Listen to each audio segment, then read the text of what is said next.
जय हिंद। आज हम आपको समझाते हैं इंग्लिश ग्रामर के कुछ छोटी बारीक बेसिक चीज़ों को, जिसके बारे में जानना बहुत ही ज़रूरी होता है। तो आज हम शुरू करते हैं कि अक्षर, शब्द और इन सब छोटी छोटी चीज़ें, छोटी छोटी इकाई, जो कि बहुत ही ज़्यादा ज़रूरी होता है समझने के लिए और जानने के लिए कि ग्रामर की जो शुरुआत होती है, शुरुआत में चीज़ों को जानना और समझना बहुत ज़रूरी होता है, क्योंकि बड़ी बड़ी चीज़ें जब हम पढ़ेंगे तो वहाँ पे इनका बहुत मतलब बहुत ही उपयोगी होती है ये सब सारी चीज़ें। और जानने के लिए वैसे इनका बेसिक बहुत ज़्यादा कहीं यूज नहीं होता, लेकिन ये समझना भी बहुत ज़रूरी होता है हमारे लिए, आगे की चीज़ों को पढ़ने के लिए सहायता देती हैं कहीं ना कहीं। तो आइए शुरू करते हैं इंग्लिश ग्रामर से। तो ग्रामर शुरू करने से पहले हम लैंग्वेज से शुरू करते हैं कि जो भाषा होती है, भाषा तो हमारे देश में बहुत सी बोली जाती है। हमारे देश हो या विदेश हो, इतनी भाषाएं हैं देश देश में कि और सबके बारे में तो सबको नहीं पता होता, हर भाषा किसी को नहीं आती। लेकिन यहाँ पे हम इंग्लिश ग्रामर की बात कर रहे हैं। तो जो भाषा होती है, हर भाषा का अपना एक नियम होता है। उस भाषा के नियम के अनुसार ही वो भाषा बोली जाती है, लिखी भी जाती है। कहाँ से लिखी जाएगी, इधर से पढ़ा जाएगा कि उधर से पढ़ा जाएगा, ये चीज़ क्या चीज़ बताती है हमको, उसका नियम, कि उस भाषा का नियम क्या है। कि वो भाषा इधर से पढ़ी जाएगी, इधर से लिखी जाएगी, इधर से लिखी जाएगी, ऊपर से लिखी जाएगी, नीचे से लिखी जाएगी, इसको पढ़ा कैसे जाएगा, शुद्ध लिखा कैसे जाएगा, बोला कैसे जाएगा। ये उस भाषा का जो नियम कानून होता है, वही चीज़ हमको ये चीज़ बताता है। तो किसी भी भाषा का जो नियम होता है, जो कि हमको शुद्ध उस भाषा को लिखना या पढ़ना सिखाता है, उसको हम व्याकरण बोलते हैं। तो यहाँ पे हम इंग्लिश ग्रामर के बारे में बात करेंगे। तो जो व्याकरण होता है, और एक चीज़ और बताते हैं कि जो भाषा की शुरुआत होती है, जो भाषा की शुरुआत होती है, वो भाषा की शुरुआत सबसे पहले किसी न किसी ध्वनि से शुरू होती है। ध्वनि से, ध्वनि का मतलब साउंड।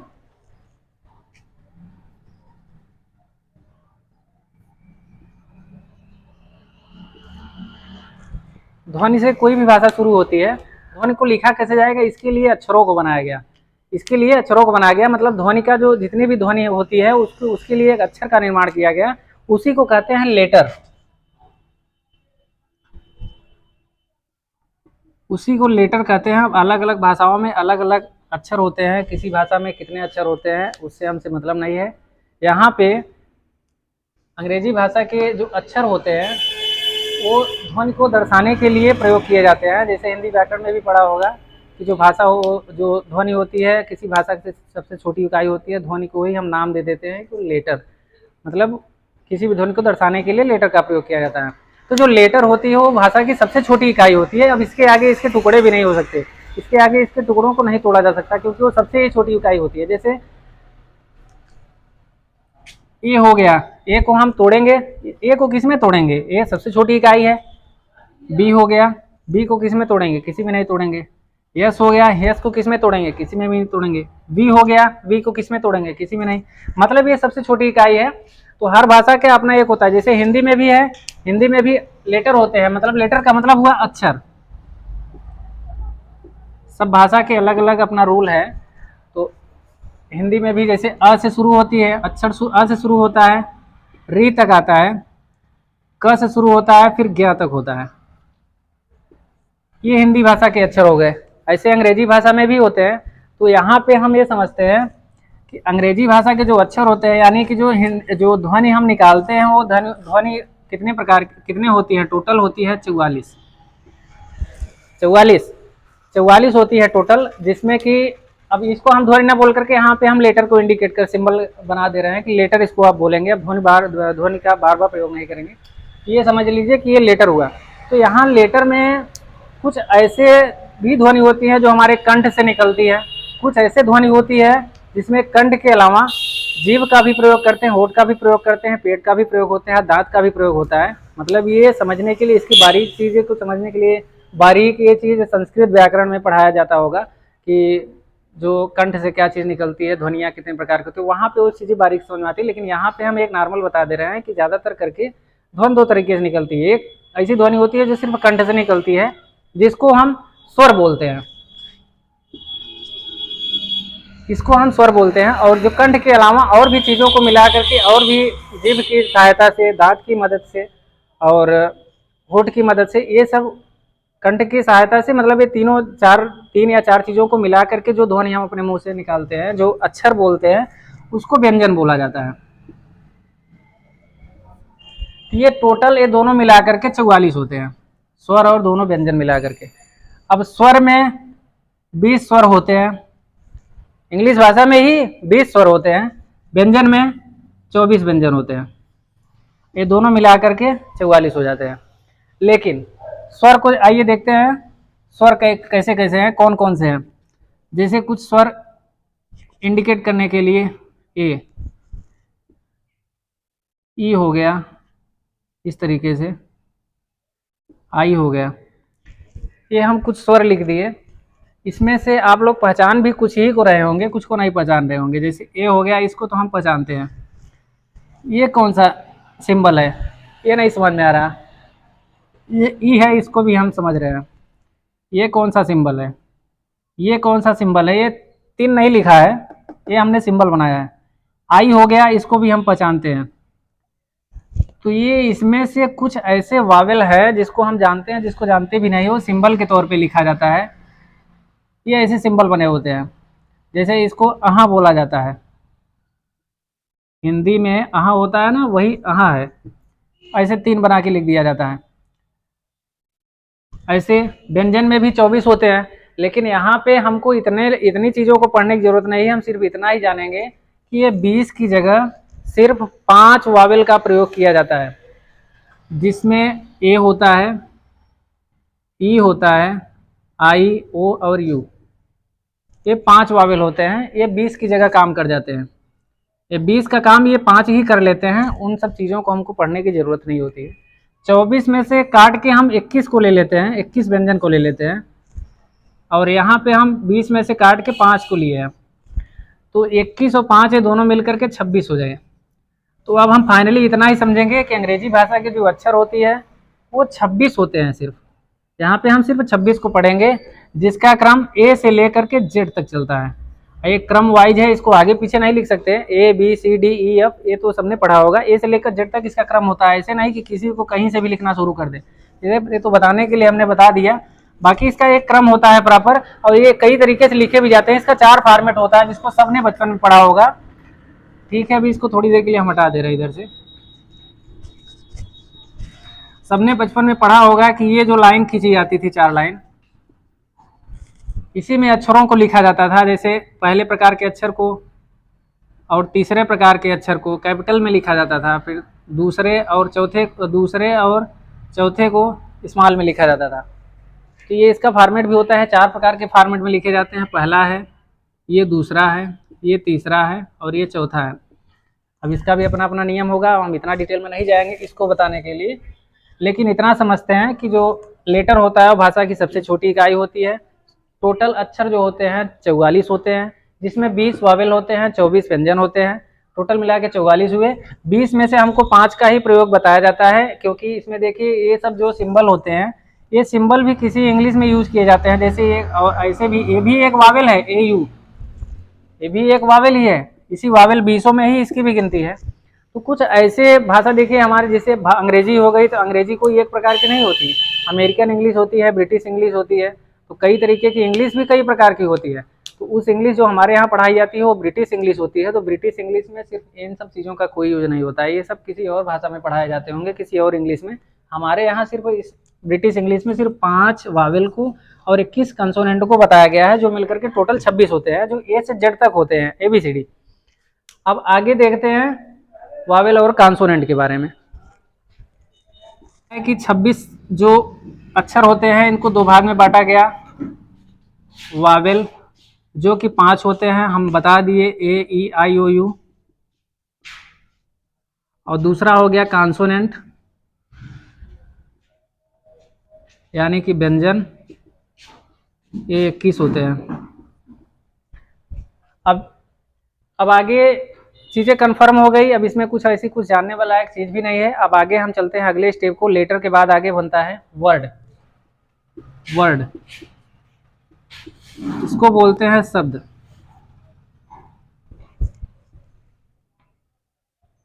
शब्द बोलते हैं। अभी एक चीज़ और हम लेटर में ही बताने के लिए भूल गए कि जो 26 अक्षर होते हैं, उन सब 26 अक्षरों के समूह को अल्फ़ाबेट बोला जाता है। ये चीज़ तो हम बताना भूल गए, अभी इसको इसी में कवर कर ले रहे हैं, कोई दिक्कत नहीं। अल्फ़ाबेट बोलते हैं, बस यही सी चीज़ है और उसमें कुछ छूटा नहीं था। 26 अक्षर होते हैं, 26 अक्षरों के समूह को अल्फ़ाबेट बोला जाता है, जिसको हिंदी में वर्णमाला कहते हैं। ठीक है, वर्णमाला होती है हिंदी में, अच्छे से पढ़ा होगा। मात्रा, अक्षर, मात्रा मतलब वही स्वर, स्वर को ही मात्रा बोलते हैं। वर्णमाला हिंदी में अ से लेकर ग तक, इंग्लिश में ए से जेड तक, इसी समूह को अल्फ़ाबेट बोलते हैं। चलिए ठीक है, अल्फ़ाबेट तो हो गया। अब चलते हैं शब्द पे।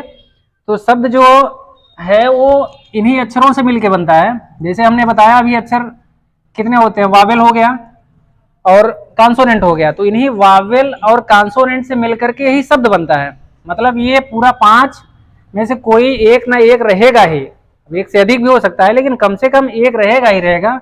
और ये 21 में से कोई रहेंगे, इसमें से कोई रहेगा, इसमें से कोई रहेगा, लेकिन ऐसा नहीं है कि सिर्फ इसको मिला करके कोई वर्ड बन जाए, कोई व्यंजन ही व्यंजन मिला दे वर्ड बन जाए, या कोई वावेल ही मिला दे तो वो वर्ड बन जाए, ऐसा जल्दी नहीं होता है। ऐसे कुछ रेयर केस में है, एक दो अपवाद जो अभी हम आपको बता देंगे इसी के आगे। जैसे कि अब इसमें से हम कोई ले लेते हैं, जैसे इसमें से हम ले लिए आर को, एम को ले लिए, वावेल से ए को ले लिए। हमने एक वावेल लिया, 2 कांसोनेंट ले लिया। अब इन तीनों के समूह का एक ऐसा ग्रुप बनाएंगे, मतलब तीनों का एक ऐसा ग्रुप बनाएंगे जिसका कुछ मीनिंगफुल मतलब निकल रहा हो, उसको वर्ड बोलेंगे। जैसे हम इसको मिलाएंगे, जैसे एम आर ए लिखेंगे तो इसका कुछ अर्थ नहीं निकल रहा है, कुछ मतलब नहीं हुआ। अब इसी को ए एम आर, इसका भी कुछ मतलब नहीं निकल रहा है। क्या होता है इसका मतलब शॉर्ट फॉर्म को छोड़ देते हैं, ऐसा नहीं जैसे एम हो गया डी हो गया, या डी हो गया एम हो गया, एस हो गया डी हो गया वो हो गया। इस तरीके शॉर्ट फॉर्म की बात नहीं कर रहे हैं, ये वर्ड होंगे लेकिन इसका तो फुल फॉर्म होता है। ऐसा ना कहिए कि अब इसमें वावेल नहीं है तो एक ऐसे शब्द बन गया, जैसे वावेल नहीं है एम डी डी एम, ये भी एक, तो ये शॉर्ट फॉर्म है, शॉर्ट फॉर्म की बात नहीं कर रहे हैं। वैसे तो इसका नॉर्मली कुछ मतलब निकला नहीं। आगे चलते हैं, आर को लेते हैं, एम को लेते हैं, ए को लेते हैं। इसका भी शब्दों का ऐसा क्रम समूह जिसका कुछ मतलब नहीं निकल रहा है, ना ये शब्द हुआ, ना ये शब्द हुआ, ना ये शब्द हुआ। अब इसका एक ऐसा क्रम लिख रहा है, जैसे आर ए को एम, आर को पहले कर दी ए एम, अब इसका कुछ मतलब निकल रहा है, अब इसका मतलब हुआ नाम, एक वर्ड बन गया, किसी का नाम हो सकता है। ये शब्दों का, अक्षरों का ऐसा समूह है जिसका कुछ अर्थ निकला हुआ है, इसलिए हम इसको शब्द बोलेंगे, ना कि इनको शब्द बोलेंगे। और भी इसी तरीके से, जैसे कांसोनेंट में ले लिया बी ले लिया, कांसोनेंट में ले लिया वाई ले लिया, एक वावेल इधर से ले लेते हैं ओ को। अब इतना सबको पता है इसका सही क्रम क्या होगा, लेकिन फिर भी समझाने के लिए बता दे रहे हैं। वाई को रखेंगे, ओ को रखेंगे, बी को रखेंगे, इसका कुछ मतलब नहीं बनेगा। ओ को रखेंगे, बी को रखेंगे, वाई को रखेंगे, इसका भी कुछ मतलब नहीं निकलेगा। और भी इस तरीके से कोई और क्रम बनेगा, ओ को रखेंगे, वाई को रखेंगे, बी को रखेंगे, इसका भी कुछ मतलब नहीं निकल रहा है। इसका मतलब तो पता है सबको, क्या रखेंगे तो कैसे निकलेगा, बी ओ वाई एक क्रम। अब इसका कुछ मतलब निकल रहा है, बॉय, बॉय मीन्स लड़का। तो शब्दों का ग्रुप ये भी है, अक्षरों का ग्रुप ये भी है, अक्षरों का ग्रुप ये भी है, अक्षरों का ग्रुप ये भी है, लेकिन अक्षरों का ग्रुप ये जो है इसका कुछ मतलब निकल रहा है, इन सबका कोई मतलब नहीं निकल रहा है, इसलिए वर्ड सिर्फ ये बोला जाएगा, वर्ड ये नहीं बोला जाएगा। तो मेरे हिसाब से तो वर्ड तो समझ में आ गया होगा, वर्ड क्या चीज़ होती है। वर्ड के बहुत सारे अपवाद होते हैं, बहुत सारे नियम होते हैं, जो कि हम आगे की वीडियो में बताएंगे अभी। वर्ड कन्फर्म भी चीज़ें होती है, जैसे शब्द क्या हो सकते हैं, शब्द या तो किसी के नाम हो सकते हैं, किसी स्थान के नाम हो सकते हैं, किसी वस्तु के नाम हो सकते हैं, या तो ऐसा कोई जिसका कुछ अर्थ निकल रहा हो, उसको हम वर्ड बोल सकते हैं। वर्ड में वही सारी चीज़ें आती हैं। वर्ड के भी कई भाग होते हैं, उसका आगे हम पार्ट ऑफ स्पीच में बताएंगे, लेकिन कुछ ऐसे अपवाद के तौर पे हैं जिसमें कि जैसे हमने अभी बताया कि बिना वावेल और कॉन्सोनेंट के कोई शब्द नहीं बनता, लेकिन कुछ है एक दो जो इसको बता दे रहे हैं, उसको थोड़ा सा दिमाग में रख लीजिएगा। यहाँ पे जैसे एक आई होता है, एक लेटर है, आई एक लेटर है, आई को अक्षर भी बोलते हैं, लेकिन आई लेटर के साथ साथ एक वर्ड भी है, आई का मतलब भी निकलता है मैं। ए हो गया, एक लेटर भी है, एक वर्ड भी है। ए का मतलब होता है एक। क्या बी का मतलब कुछ होता है? बी का मतलब कुछ होता है? नहीं। डी मीन्स कुछ नहीं होता, बी मीन्स कुछ नहीं होता। जेड का मतलब कुछ होता है? कुछ नहीं होता है। तो ये वर्ड नहीं है, लेकिन आई और ए ऐसे वावेल हैं, यानी ऐसे लेटर हैं जो एक लेटर के अलावा एक वर्ड भी है, बिना कॉन्सोनेंट की सहायता से। मतलब बिना, यहाँ पे कॉन्सोनेंट कहाँ है, ये तो सिंगल है, सिंगल होते हुए भी एक वर्ड है। और एक दूसरा हम बताए थे जिसमें कि वावेल नहीं आता, जैसे इसमें है कॉन्सोनेंट नहीं आया, ऐसे कुछ है जिसमें वावेल नहीं आता है, उसमें सिर्फ कॉन्सोनेंट को ही जोड़ा जाता है, इसके बावजूद ही वो एक वर्ड बन जाता है, एक सार्थक शब्द बन जाता है। ठीक है, अभी इसको हटा दे रहे हैं यहाँ से।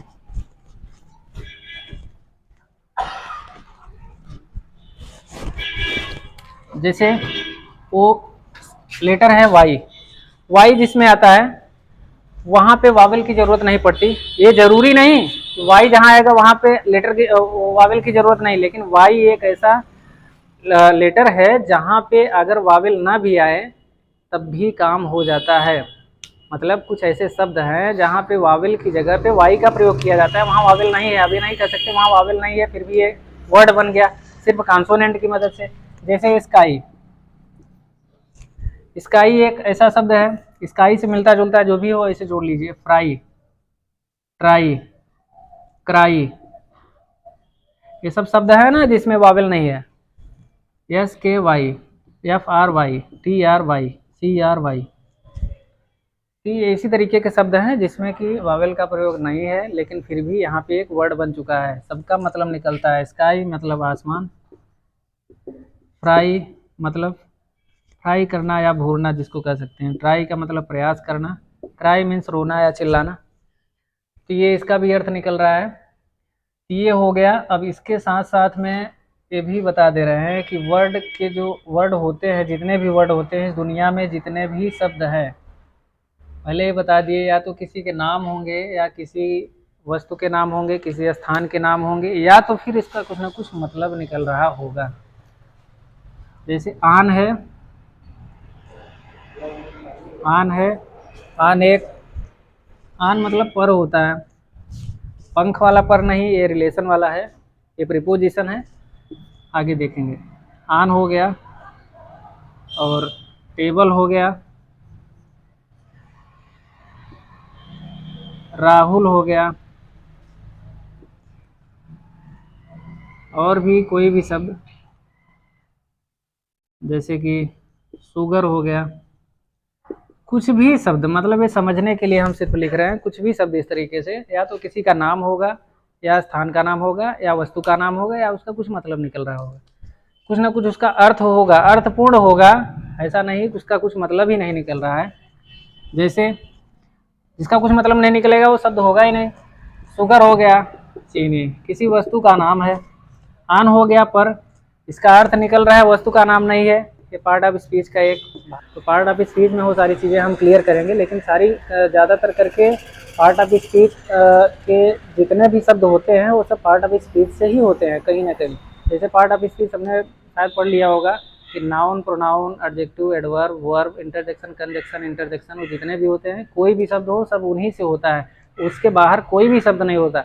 कोई भी शब्द या तो नाउन हो सकता है, या तो प्रोनाउन हो सकता है, या इंटरजेक्शन हो सकता है, या कंजक्शन, प्रीपोजिशन, इन्हीं आठों में से कोई ना कोई होगा ही। वो एडजेक्टिव है, आर्टिकल भी उसी में आ जाता है एडजेक्टिव के अंतर्गत। ठीक है, तो ये वर्ड से संबंधित चीज़ें रही। पार्ट ऑफ वर्ड से संबंधित और भी सारी चीज़ें हैं जो अपवाद के तौर पे हैं, उनको हम सारी चीज़ें बताएंगे अभी आगे नियम के तौर पे अगले वीडियो में। रूल से वर्ड का बहुत ज़्यादा रूल, लेकिन अभी वर्ड के और भी सारे रूल हैं जिसको मीनिंग याद करके या वर्ड पावर वोकैबुलरी तैयार करके ही हम उस चीज़ों को कंठस्थ कर सकते हैं कि ये नियम शब्दों का खेल क्या होता है, कैसे कैसे शब्द जुड़ते हैं। ऐसे भी शब्द होते हैं जो सिंगल शब्द होते हैं, कुछ शब्द ऐसे होते हैं जो शब्द से शब्द मिल करके एक नए शब्द को बना देते हैं, शब्द मिल करके एक नए शब्द का निर्माण कर देते हैं। जैसे यहाँ पे हम एग्जाम्पल के लिए ब्यूटी लिख दिए। ब्यूटी का मीन्स मतलब हो गया सुंदरता, इसका कुछ अर्थ निकला तो ये वर्ड हो गया। और दूसरा शब्द हम फुल लिख देते हैं, फुल का मतलब भरा हुआ, ये भी इसका भी मतलब निकला, तो इसको भी हम दोनों को जोड़ देते हैं। एक शब्द से दूसरा शब्द जुड़ा और फिर एक नया शब्द का निर्माण हुआ, तो नया शब्द जैसे बन गया ब्यूटीफुल। आगे हम बताएंगे कि एक एल क्यों हट गया, यहाँ पे वाई आई कैसे हो गया जोड़ने के लिए, ये शब्द के ही नियम में है। आगे हम इसको रूल अगले वीडियो में समझा देंगे।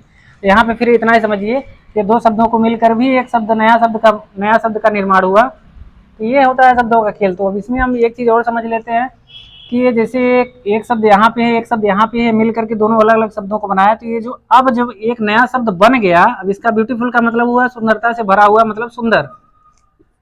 ठीक है, तो यहाँ पे जब ब्यूटीफुल हो गया तब ये ब्यूटीफुल भी एक वर्ड बन गया, एक नया वर्ड बन गया, जिसमें अब ब्यूटी को हम सिलेबल बोलेंगे। सिलेबल का मतलब होता है शब्दांश, मतलब शब्द का अंश। ये ब्यूटीफुल शब्द का एक, ब्यूटी जो है ब्यूटीफुल शब्द का एक अंश है, एक अंश ये है ब्यूटीफुल। ड्यूटी, और दूसरा दूसरा है भाग फुल। तो ये भी एक सिलेबल हो गया। तो यहाँ पे एक नई एक नया डिफिनीशन बन के तैयार होता है कि जो सिलेबल होता है वो शब्द का एक भाग होता है। सिलेबल का मतलब वर्ड ही होता है वो, जब दो वर्ड मिल करके जुड़ करके किसी नए शब्द को बनाते हैं जिसका कि कुछ मतलब निकल रहा है, नए शब्द को बनाते हैं, तो उन जो दोनों शब्दों को जोड़ करके बनाया जाता है उन्हीं दोनों शब्दों को हम सिलेबल बोलते हैं। उस वक्त सिलेबल का मतलब इतना ही होता है, आगे कुछ जानने की जरूरत नहीं है। सिलेबल का मतलब शब्दांश से तो बता ही दिए, शब्दांश मतलब शब्द का अंश, इसके हिंदी से ही पता चल रहा है शब्द का अंश ही होगा। जैसे सिलेबल का 1 2 4 उदाहरण और भी देख ले रहे हैं। जैसे काइंड है, इसमें नेस जोड़ दिए तो ये एक नया शब्द बन गया काइंडनेस। काइंडनेस, तो काइंड एक हो गया सिलेबल, दूसरा सिलेबल नेस हो गया। दो शब्द मिलकर के एक नए शब्द का निर्माण कर दिए, और वहीं पे छोटे छोटे जो मतलब ये जो अब यहाँ पे जो छोटे छोटे भाग बचे, अब इन दोनों शब्दों को वर्ड ना बोल करके सिलेबल बोला जाता है। और जो शब्द एक ही किसी से मिलकर बना होता है वो सिंगल होता है, उसको हम शॉर्ट में मोनोसिलेबल भी बोल देते हैं। जैसे इल हो गया, गो हो गया, कम हो गया, ये सब ऐसे शब्द हैं जो मिल के नहीं बने, अपने सिंगल वर्ड पे है। जैसे काइंडनेस हो गया, ब्यूटीफुल हो गया, वेलकम हो गया, तो ये ऐसे शब्द हैं जो अकेले शब्द से नहीं मिलके बने हैं। वेलकम कोई अकेला वर्ड नहीं है, वेलकम दो शब्दों से मिलके बना हुआ है, तो इसमें दो सिलेबल हैं। इल अकेला एक वर्ड है, गो अकेला वर्ड है, कम अकेला वर्ड है, तो यहाँ पे इसको मोनोसिलेबल और यहाँ पे सिर्फ इसको सिलेबल बोलेंगे। तो ये सिलेबल समझ में आ गया होगा। सिलेबल में ऐसी कुछ चीज़ समझने लायक कुछ चीज़ नहीं थी। अगला एक और चीज़ बचा हुआ है इसी में वर्ड से जुड़ा हुआ, जिसको सफिक्स और प्रफिक्स बोलते हैं। अब यहीं पे हम सफिक्स और प्रफिक्स बता दे रहे हैं, उसको भी अलग से उसका कुछ नहीं है। सफिक्स का संस्कृत व्याकरण में एक चीज़ होती है, सफिक्स का मतलब प्रत्यय और उपसर्ग पढ़ा होगा, प्रत्यय और उपसर्ग। ये हिंदी व्याकरण में ही ज़्यादातर करके पढ़ाया जाता है, इंग्लिश में इसका बहुत ज़्यादा कुछ यूज नहीं है, सिर्फ ऐसे ही रट्टा मारने से काम चल जाता है फिलहाल। प्रत्यय और उपसर्ग, प्रत्यय को सफिक्स बोलते हैं इंग्लिश में, और उपसर्ग को प्रफिक्स बोलते हैं। अब शॉर्ट में सिर्फ एक लाइन में इतना ही बताएंगे सफिक्स और प्रफिक्स के बारे में, इसको फिलहाल अब हम हटा दे रहे हैं कि इसकी ज़रूरत नहीं है अब ज़्यादा। तो यहाँ पे प्रत्यय और उपसर्ग जो सफिक्स होता है वो जब जो होता है वो अगर कोई शब्द किसी शब्द के लास्ट में, कोई शब्द हो या कोई लेटर हो, अगर किसी शब्द के लास्ट में जुड़ करके उसका मतलब बदल देता है उसको हम सफिक्स बोलते हैं। जैसे केयर है, यहाँ पे हम फुल जोड़ दिए, है फिलहाल दोनों वर्ड ही है, एक सिलेबल ये है, एक सिलेबल ये है, दोनों को जोड़ेंगे तब सिलेबल बोला जाएगा। फिलहाल इसको हम वर्ड बोलते हैं, एक वर्ड ये है, एक वर्ड ये है। तो केयरफुल को जोड़ेंगे तो ये तो केयरफुल हो गया, जुड़ गया, एक एल हट गया, इसको आगे बताएंगे कैसे हट गया। केयरफुल हो गया, केयरफुल मतलब सावधान।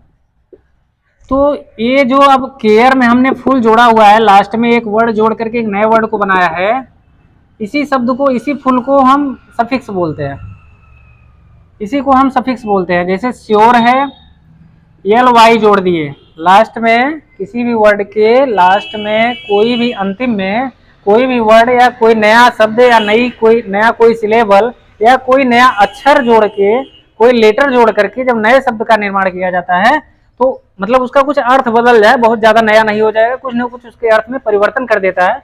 तो ऐसे ही लास्ट वाले शब्दों को हम सफिक्स बोलते हैं। प्रत्यय, प्रत्यय का मतलब जो लास्ट में जुड़ा हो। जैसे हिंदी में समझते हैं, जैसे सुंदर है और सुंदर में हमने ता जोड़ दिया तो ये नया शब्द बन गया सुंदरता।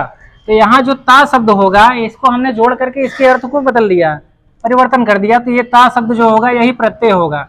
सेम टू सेम यही चीज इसी में भी है। कोई भी इंग्लिश का वर्ड है उसके लास्ट में कोई भी अक्षर, शब्द या फिर कोई नॉन मीनिंगफुल जिसका कुछ मतलब नहीं निकल रहा है, जैसे यल वाई है, इसे नॉन मीनिंगफुल ही है, इसका कुछ मतलब नहीं निकल रहा है, लेकिन फिर भी इसको ये प्रत्यय के काम में आ जाएगा क्योंकि अभी तो मतलब नहीं निकल रहा है, लेकिन श्योर के साथ जुड़ेगा तो उसका मतलब तो बदल देगा।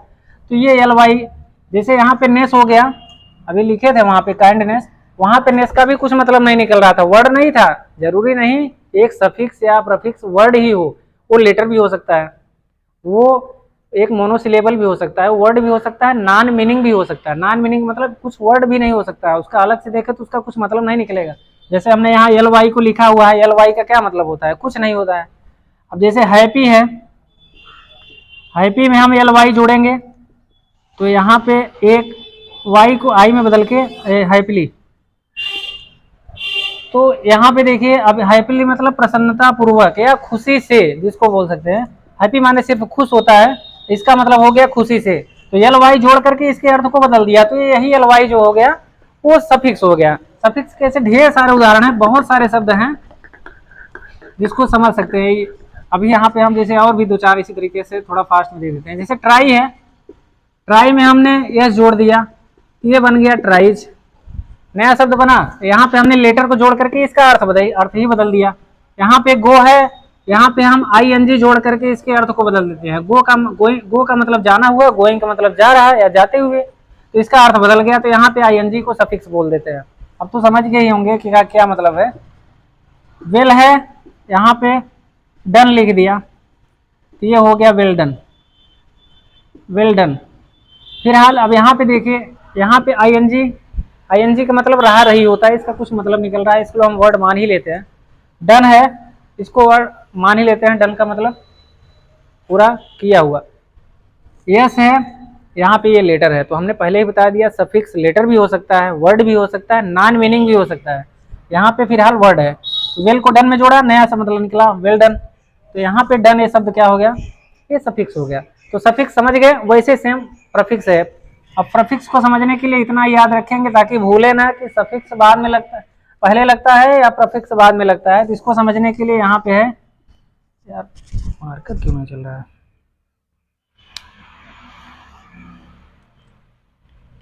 प्रफिक्स को समझने के लिए ये देखिए, जैसे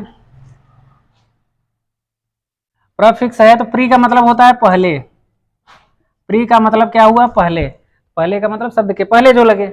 अब सफिक्स में बाद में जो लगे, प्रफिक्स में जो पहले लगे, तो मतलब शब्दों के जो पहले ऐसे अक्षर या वर्ड या नॉन मीनिंग वर्ड जो शब्द के पहले जुड़ करके उसका अर्थ बदलने में समर्थक हो जाए या बदल दे, ऐसे शब्दों को हम प्रफिक्स बोलते हैं, उपसर्ग बोलते हैं। जैसे कुछ शब्द लिखते हैं, जैसे हैप्पी कोई लिखते हैं, एक सरल सा शब्द लेते हैं समझने के लिए, सिर्फ हैप्पी को लिए हैं, इसके पहले हम यू एन जोड़ दिए, अनहैप्पी हो गया। अनहैप्पी का मतलब दुखी, हैप्पी मतलब प्रसन्न, अर्थ बदल गया इसका। और भी एक शब्द ले रहे हैं, ऑनेस्ट, इसके पहले हम डिस लगा देते हैं तो हो जाएगा, नया शब्द बन जाएगा डिसऑनेस्ट, इसका अर्थ बदल जाएगा। ईमानदार, डिसऑनेस्ट मतलब बेईमान। तो ये जो पहले वाले शब्द हैं, जैसे डिस का कुछ मतलब नहीं निकलता, वैसे ये एक निगेटिव वर्ड है, सिर्फ निगेटिव नॉन मीनिंग वर्ड है। ये डिस या अन जिसके भी पहले आते हैं उसका अर्थ सीधा अपोजिट कर देते हैं, उसका वो चला जाता है एंटोनिम्स में। तो ये जैसे अन में हमने यहाँ पे अन लगाया हुआ है, तो यहाँ पे अन हो गया, यहाँ पे डिस हो गया, तो ये कैसे शब्द हैं, प्रफिक्स है। और जैसे फॉर्चूनेट, फॉर्चूनेट में अन लगा दिए, अनफॉर्चुनेट हो गया। यस है, यहाँ पे A S, A Y E S, इसका भी मतलब हाँ ही होता है फिलहाल, लेकिन यहाँ पे एक लेटर जुड़ गया। तो इसी तरीके से मत समझिए कि उपसर्ग का मतलब होता है ऐसा अक्षर, शब्द या नॉन मीनिंग वर्ड जो शब्द के पहले आके उसके अर्थ को परिवर्तन करें, उपसर्ग कहलाते हैं, यानी प्रफिक्स कहलाते हैं।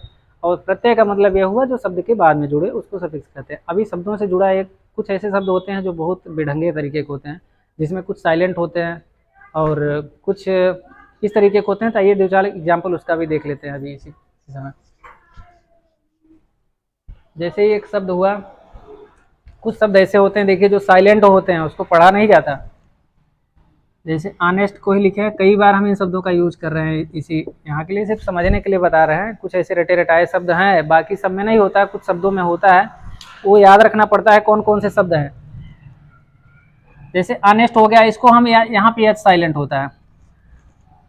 आवर हो गया, यहाँ पे भी एच साइलेंट होता है, एच को नहीं पढ़ा जाता, इसको आवर पढ़ेंगे ना कि हावर पढ़ेंगे। ऐसे ऑनेस्ट में भी ऑनेस्ट पढ़ेंगे, ऐसे बहुत सारे शब्द हैं जहाँ पे साइलेंट होते हैं, वो आपको याद रखना पड़ेगा कि कौन कौन से शब्द में क्या उसका उच्चारण, जो प्रोनाउंसिएशन होता है उसका सही प्रोनाउंसिएशन क्या है, इस चीज़ को याद रखना पड़ेगा। ये चीज़ें वर्ड पावर से आएंगी। जैसे कुछ और शब्द लेते हैं, नॉलेज। यहाँ पे देखिए के साइलेंट होता है, के को नहीं पढ़ते, एन से शुरू करते हैं। कुछ ऐसे शब्द होते हैं जहाँ पी साइलेंट होता है, जैसे साइकोलॉजी। साइकोलॉजी, साइकोलॉजी में पी साइलेंट होता है, यस से शुरू करते हैं। तो ऐसे शब्द हैं, कुछ ऐसे शब्द हैं जो मिलते जुलते हैं लेकिन उच्चारण में अलग होते हैं। जैसे बी यू टी को बट बोला जाता है, लेकिन वहीं पी यू टी को पुट बोला जाता है। अभी कुछ ऐसे भी शब्द हैं जहाँ पे एक ही शब्द है लेकिन उसकी दो स्पेलिंग लिखी जाती है और दोनों सही होती है। जैसे कलर हो गया, कलर की स्पेलिंग COLOUR होती है, एक ग्रामर में, दूसरे ग्रामर में COLOR भी सही होती है।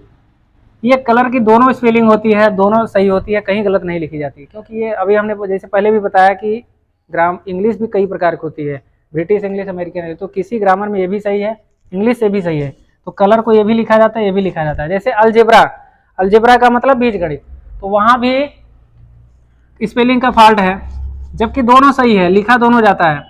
जैसे अलजेब्रा में जी लिखते हैं ALGEBRA, अब जी की जगह कहीं कहीं जेड भी लिखा होता है, ALZEBRA।